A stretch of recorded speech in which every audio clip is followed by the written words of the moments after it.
Welcome into 5 Wide Fantasy. Today, my top 24 wide receivers heading into the 2023 fantasy football season. If you guys enjoyed today's video, be sure to let me know.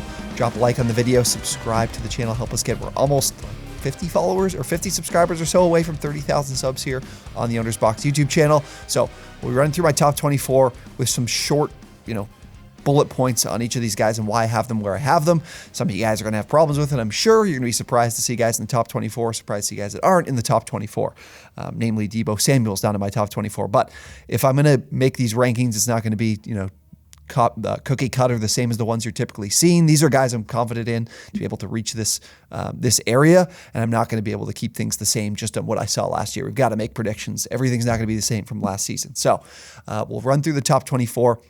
But before we do, we have a brand new sponsor for the 2023 NFL season, so check out this video. Social media is such a crowded space these days. If you're looking for sports content on the latest news, advice, or hell, even entertainment, it can be cluttered by content you don't actually want to see. That's where the STUNT comes in. They've taken all the elements of your favorite social media apps, brought it to one place, and made it about the one thing we love most: sports. STUNT was founded by an ex-Google employee, so the design is eye-popping and the navigation is simple. Check out the latest takes, sparks, and live rooms from us and other content creators like Trey Wingo and Michael Irvin. Don't just follow sports. Be a part of the conversation. Download the STUNT app today. All right, starting at 24, we get to Deontay Johnson. Yes, definitely someone climbing up my rankings comparison to ADP. He was a player that had the 6th most targets at the wide receiver position last season, 146. He also had 11 end zone targets, which was 9th, but he didn't score any touchdowns. So I think the Steelers offense will be better this season in the second year of Kenny Pickett. He looks to make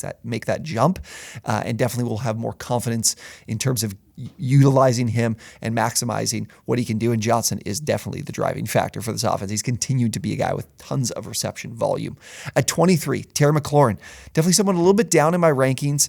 I do think the passing volume increases under Eric Bieniemy. My two questions will be, how will Dotson impact his share of the offense in his second year? And then secondly, will those targets continue to be deep downfield? Because we've seen, even with Mahomes in Kansas City, that they do like to live closer to the line of scrimmage and make plays in those intermediate areas. How does that impact McLaurin's finish for this Washington Commanders team? Still like him, just not as high on him as others would be. At 22, DeAndre Hopkins. Hopkins is a very tough player to profile right now, but his profile and what we've seen out of him tells me that even in a low volume passing offense that the Titans will have, he's still going to be a productive option with what he's capable of doing, scoring touchdowns especially. But I do think with this offense, even if it's a team that struggles and is in a lot of trailing game scripts, I think what this offense is limits his upside and keeps him from potentially being a top 12 guy on the season. That's why I have him, the guys that are in the range of 17 to 13 are guys I'm confident could have a top 20 or top 12 season. The guys back in the 20 here, I like them, but I'm not necessarily confident they can be top 12. At 21, Brandon Ayuk. Ayuk is someone I'm very confident in this 49ers offense, and he's someone I have ahead of Deebo Samuel in my rankings. We've talked about both of these players in recent videos as well. He was the wide receiver 15 in fantasy points per game with Kittle, Deebo, and CMC on the field. That's the same cannot be said for Deebo Samuel. His fantasy impact, I think, was in the wide receiver 30 range, maybe even higher than that. With these three guys, with the team fully healthy, I like Ayuk as a great red zone option for this team. He's proven that over the last couple of seasons. He's going completely overlooked in this offense with all the, hey, look at Deebo Samuel without his shirt off, from Kyle Shanahan conversation. That Ayuk's definitely one that's being overlooked, but his production speaks for itself. He was a top 20 guy last season. I think he can be that or close to that again this season. At 20, I have Calvin Ridley. Ridley is a player that I've really struggled with from a fantasy projection standpoint. I'm really not sure what to do with him because I am confident in Christian Kirk continuing to be an important piece of this offense. We also have Evan Ingram as well. The Jaguars, though, they did support 2 top 24 wide receivers last season in the final 6 weeks of 2022. So I do know that this is an offense that if it continues to take another step like it did last year, it took a massive step. If it takes another step, it's more than capable of providing a top 20 season for Calvin Ridley. I do think that, he's a player that's very difficult to project when it comes to that absence and then his age. He's 28 years old. He's not a young receiver, even though he hasn't had many years in this league. But I am confident that he will be a guy that will return you value if you're taking him around this area. At 19, Keenan Allen. I've got two two Chargers wide receivers in this video for you guys, so stay tuned for that. But Keenan Allen's a player that is aging gracefully because he's a fantastic route runner. When he came into the league, he wasn't a player that came with a lot of speed. He ran a brutal 40 time. It was similar actually to Amon-Ra St. Brown, was a comp I had for Amon-Ra when he came into the league a couple of years ago. But we saw Keenan Allen come back from injury. He was the wide receiver 6 once he returned from injury in week 11. So he's capable of being that premier option, but the offense will change with Kellen Moore calling plays, which we'll get to shortly, that I think does have an impact on what he can do. At 18, T. Higgins. Higgins is a player that I've talked about before that I don't want to be including in that wide receiver 15-plus range where he currently stands, because I've seen him without Jamar Chase, and he wasn't able to turn in a top 12 performance over that span. I think Chase puts a cap on the ceiling when he is on the field. So I do think that that Higgins is a guy that we've seen in the ultimate dream scenario, and he still wasn't able to turn in a massive fantasy performance. Sorry, he was a top 12 receiver, wide receiver 11 during that span. But there's nothing that Higgins does at a really high level. He's still a great player, but nothing in terms of, getting a ton of red zone volume, seeing a ton of deep targets, seeing a significant amount of volume. All those things he does kind of mediocrely, but that's still valuable in this really good Bengals offense. At 17, DK Metcalf. Metcalf is a player that I'm a little bit lower on the consensus, but he continues to be a dominant red zone option. He had 22 end zone targets, which led the league last season. And now with JSN coming in, that could take a bit more of the focus away from him, which would definitely be beneficial because he scored only 5 touchdowns on those 22 end zone targets. But where's the impact on JSN when it comes to this passing offense and how they dole out their targets? And then as well, losing their quarterbacks coach, Dave Canales, who leaves to take the OC job with Tampa Bay. How does that impact Geno Smith, and can he continue to play at that really high level? Those are some of my concerns there. At 16, these are 16 and 15 are two guys I'm very high on compared to consensus. It is Chris Godwin. The target volume, I think, is still going to be very high in this Dave Canales offensive scheme in Tampa Bay because of the fact this team cannot run the football. That's not going to change. They lost Shaq Mason. He left as well on the offensive line. This line's still not going to be able to run block very well. I think even with, the change here in offense coordinator, it's still a team that's going to live in those intermediate areas of the field. We saw it last season with Geno. Geno was a player outside the top 20 at the quarterback position in average depth of target. Brady was a player checking the ball down a ton. But I think we'll see from Baker less checking the ball down to backs. That will not be as high as it was for Brady over the last few seasons. And instead, you'll see a guy like Godwin continue to thrive with volume. And this is a team, of course, that's not going to be very good. So a lot of passing game script. So I really like Godwin because he's always been a really safe option from a volume perspective, and I don't expect that to change. All right, 15.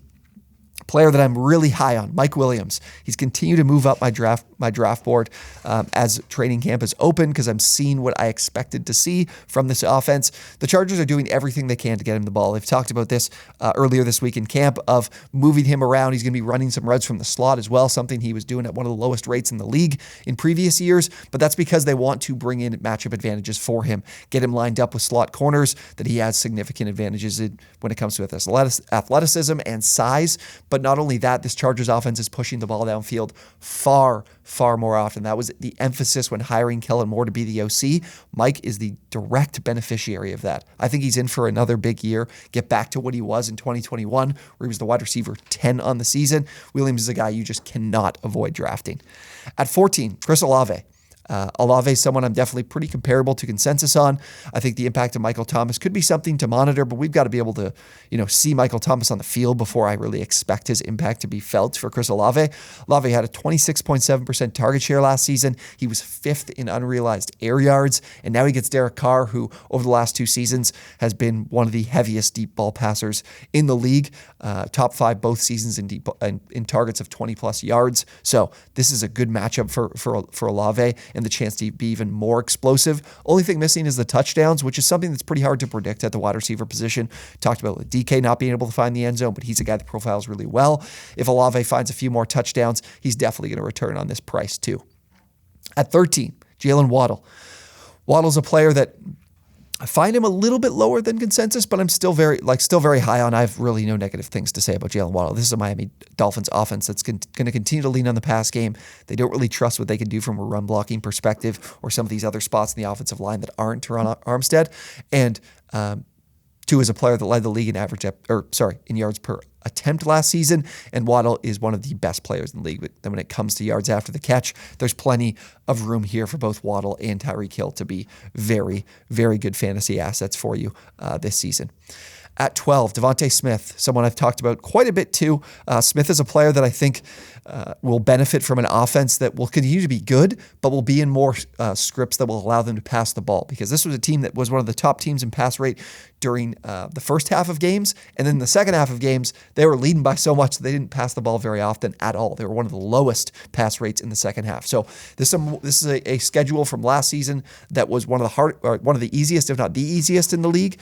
And now they go into this year with a little bit of a tougher schedule that I think this will be an opportunity for Smith to have an even better year. And then if you look at the way he finished the season, he was the wide receiver 3 in the last 5 weeks and outperformed A.J. Brown in every single category: targets, receptions, end zone targets, touchdowns, all of that. He was better than Brown in the final 5 weeks of the season. So I expect Smith to be a player that can be even keel and level with A.J. Brown's production this season. There's just one slight advantage that I give Brown that we'll talk about in a little bit here.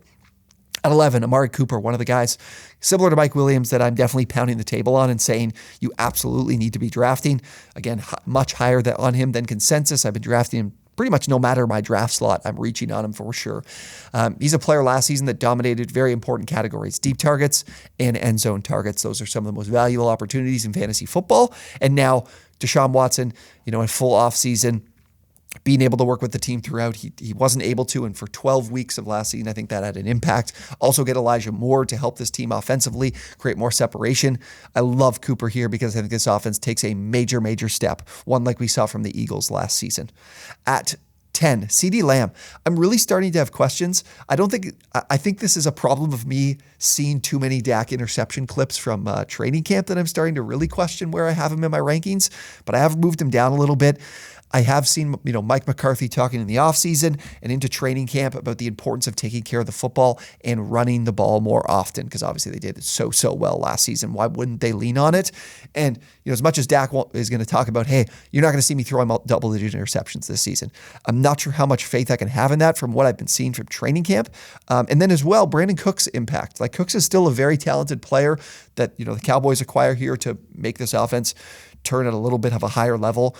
They really were missing that solid, reliable wide receiver 2 option last season.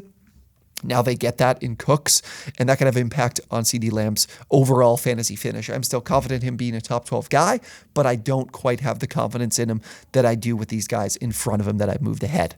At 9, A.J. Brown. Brown is a player that dominates deep downfield, and that's continued year over year. He's probably the best, might be one of the best. Like, him and Mike Williams are probably the 2 best guys when it comes to deep ball abilities in the NFL. Now, my biggest concern for Brown and why I don't have him as high as others do, more in that like wide receiver 6 category is usually where you see him, is because he turned over 25% of his deep targets into touchdowns last year. Usually players are more in like the 9 to 12%, even the good ones. So I feel like there was a lot of touchdown luck last year that I'm not sure he can replicate. So if he's not scoring as many touchdowns, that's where we might have a little bit of a problem here, especially when you look at the red zone and so many opportunities they have when it comes to Jalen Hurts scoring touchdowns on the ground, or Rashad Penny, who I like, Dallas Goedert as a red zone or as an end zone threat. So if he's not scoring the deep touchdowns, then how many is he going to score in the those inside the 5, inside the 10 opportunities? So that's my biggest concern, but still love A.J. Brown and love this offense. At 8, Garrett Wilson. I am finding that the Jets offense is really struggling in his absence here in training camp. That's what I've noticed consistently over the last few days while they've been missing him. I think this is a Devontae Adams, Aaron Rodgers type relationship between Rodgers and Wilson, where he is such a relied upon target for this team offensively. When you look at the departure of Elijah Moore, I don't trust a lot of the other players at the wide receiver spots when it comes to, an Allen Lazard, a Corey Davis. I have a lot of faith in what Garrett Wilson can do and what he did with poor quarterback play, and even more with a player of Aaron Rodgers' caliber to elevate things offensively. At 7, Amon-Ra St. Brown. the more I think about this team, this Lions team, the more I think Amon St. Brown has the capabilities to be that guy that people are talking about and are confident in, but don't see that this guy could be the wide receiver 1 overall, because his target share is significant. If he's healthy, he's going to post over 100 receptions, undoubtedly. This is an offense that was one of the best in the NFL in terms of points scored. They were a top 5 offense in that category. And then you look at the weapons and the other available players to get the ball to. Jamal Williams leaves 12 touchdowns up for grabs. There is no pure touchdown scorer at the running back spot at a level of Jamal Williams from last season. Jahmyr Gibbs could not do it in college. Montgomery's been a guy that's been kind of so-so in his career. I think he takes into that role, but these touchdowns are going to go like to other spots. These 17 touchdowns are not all going to go to the running back position. And then you look at the wide receiver options. You have a rookie in Sam Laporta. Jameson Williams is going to miss the first 6 weeks of the year. Marvin Jones is like going into his age, 33 season, I believe, right now. And then there's a litany of other options that don't have the skill level that Amon St. Brown does. I think Amon St. Brown could really put together a season that kind of brings this all together that you're looking for an offense that'll continue to be really, really good. So very excited about Amon St. Brown. At 6, Davante Adams. Adams is a player that's obviously dealing with a roller coaster between Aaron Rodgers to Derek Carr to Jarrett Stidham to now Jimmy Garoppolo. My big concern is with Adams. I still know he's going to dominate, especially with why am I blanking? Darren Waller being gone. There's going to open up more target opportunities, and he was already a guy that saw a significant amount of targets. Biggest problem is the deep ball. We talked about Carr pushing the ball downfield a ton. Jimmy Garoppolo does not do that. He's like in the 7% of dropbacks type of tier, which is like outside the top 30 most seasons when you look at the grand scheme of all the starters. So if those deep targets are gone, this passing volume should still be there because this team obviously is not very good and is in a really tough division. But I do have concerns about that. But again, you can't really move Adams any farther than this because even last year with concerns, he still delivered at a really, really high level. At 5 is Stephon Diggs. You got to keep Diggs in your top 5 because of the fact you look at this offense and we're still lacking target competition. And this is one of the league's best offenses. He's going to continue to dominate in the red zone. He's going to continue to see significant target volume. And he kind of sees it in a lot of different ways with Josh Allen's arm, definitely with the deep ball, but he's also that reliable guy to, move the sticks and make plays in the intermediate areas too. Dalton Kincaid is, the rookies for the Bills tend to take some time to really earn their role. We saw it with Allen early that he was really limited in what they let him do. Khalil Shakur didn't earn a lot of opportunity last year. And Kincaid from the tight end spot, typically we don't see a lot of fantasy relevance over the years from that position. So I'm still very high on Stephon Diggs. I don't really care about the drama too much. I do think that Diggs is a player that will return at that ADP. At 4, Tyreek Hill. Talked about this earlier.